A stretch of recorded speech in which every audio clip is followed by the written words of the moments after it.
ปั่นเย็นเราเหมือนโน้ตพี่หนู โอ้ โอ้โดดเตี้ย มีไหลเติบเลยวันนี้นะสวายล้วนๆ10 ไปโต2 ไปโตเด้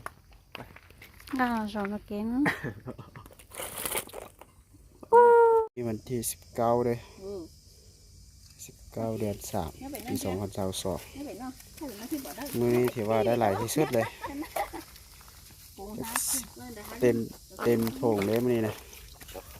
เต็มกระสางเลยมื้อนี้สุดยอดปวดแขนหมดละมื้อนี้ไหนก็ฮะ